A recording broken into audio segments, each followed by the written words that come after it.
Ever wonder how some people you meet seem to have no fear whatsoever? You know those people who go skydiving every weekend, climb thousands of feet up in the mountains, just to snowboard down a side that's probably pretty safe, as long as I avoid those trees.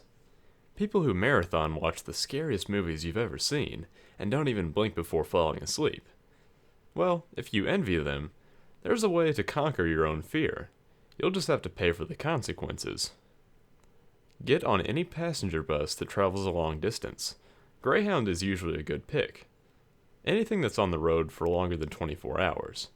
Get a window seat facing west, then stare at the sun, waiting until sunset. Just before the sun touches the horizon, close your eyes. Hard. Do not turn away. Don't look at anything else. Cover your ears if you have to. After a while, you'll notice that the bus has stopped moving. That's the signal that you should open your eyes. When you do, you'll see a gas station, illuminated only by a few flickering fluorescent lights. There will be no sun, no moon, no stars in the sky. The convenience store will have its windows boarded up, but the sign will say open. If you feel you can't go through with it, get back on the bus, return to your seat, and fall asleep. You'll wake up at sunrise the next day, well on your way to wherever the bus was going. If you enter the store, the door will slam shut behind you. You'll spend an unknown amount of time there, living out your worst nightmares, made real. If you survive the ordeal without going mad, you will awake back on the bus as it reaches its destination. Nothing will ever scare you again. Some say that after going through the ordeal, everything else simply pales in comparison. Others say that all the room contains is all the fear that you'll ever feel in your entire life, and exposing yourself to it all at once keeps you from feeling it anymore. This, however, can only be done once. There are some exceptions to the ability as well. All I know is that if you try to repeat the ritual, the sign on the door will say closed.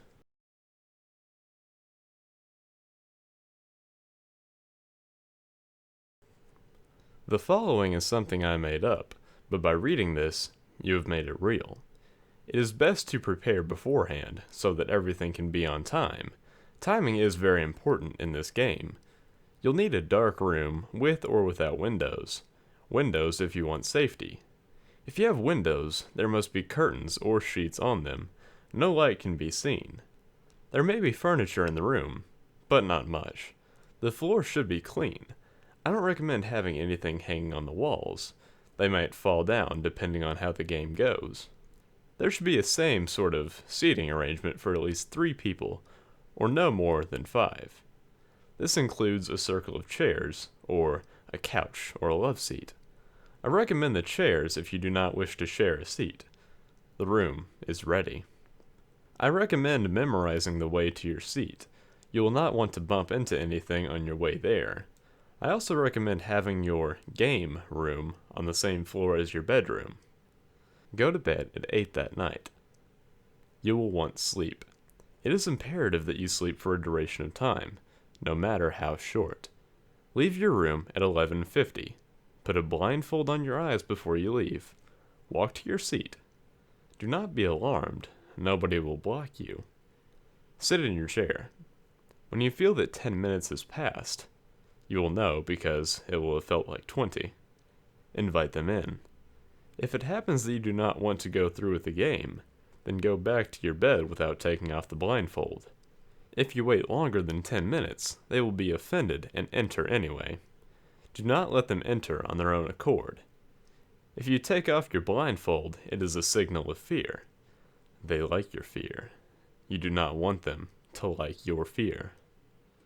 If it happens that you want to play, say calmly but firmly, "Come in and be obedient." They will come in. They are your guests. They are yours to entertain. So be polite. Be mindful of your manners and do not remove your blindfold. You do not want to see them. Be very specific of what you want them to do. They will do exactly what you do and do not tell them to. Before anything else, tell them your rules. You're the host, and they will not disobey you. Be specific. Tell them how you expect them to act. Tell them if they are or not allowed to touch you. Tell them what they can and can't touch in the room. Tell them where they can go. They're kind of like children. Instruct them with precision. You may tell them to sit, and they will sit. You'll know when they are seated. You may ask them questions, and they may lie to you. You will not know when they're lying. You may ask them to knock on the walls. They will knock. You will hear them knocking, as will anyone else in the house. The other person may wake up from the knocking. If he or she does, pray that whatever pain comes to you will be swift. You may ask them of your future. They will not know. They will not tell you. You may do something, but you must not cross their line.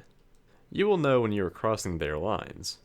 If you wish to ask them something, and you feel even the slightest hint of something wrong, do not ask it and do not mention it. The moment you cross their lines, you are dead. Remember to never take off your blindfold. They will ask you to. They will beg you to. They will try to force you with the sweetest tongues and harshest tones. No matter what, do not take off your blindfold. And above all, do not be harsh with them. You are their host. They are your guests.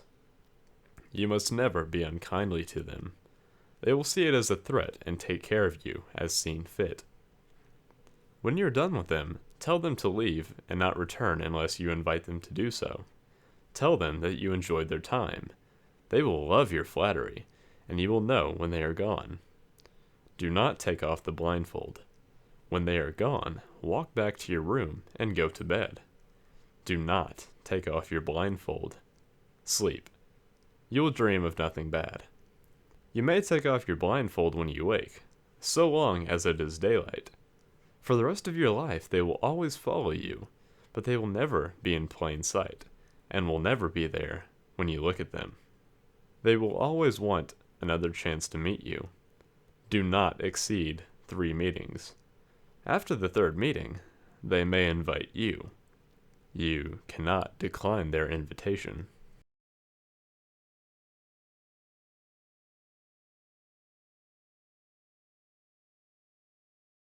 Take a pack of playing cards, shuffle it, and deal yourself a hand from the top of the deck. Choose whichever card game you wish. Blackjack is preferred. Now look across the room and say, "Let's play." If the gambler is with you, you'll feel a sudden chill on your left arm. The game has begun. Draw the gambler his hand and play as you normally would. For the gambler's turn, you'll lay down cards randomly from his hand. You must never look at his hand before it's on the table. This will lead to dire consequences. The wager of the game is your life. Should you win, you may take the top card of the deck and slice the pointer finger on your right hand. Should you draw blood, this hand will now have the power to win any gamble, provided it is used in the drawing of cards, spinning wheel, etc. Be warned, however, should the gambler win, he will neither be quick nor clean about claiming his prize, and there's a reason you don't see too many people running around with lucky hands.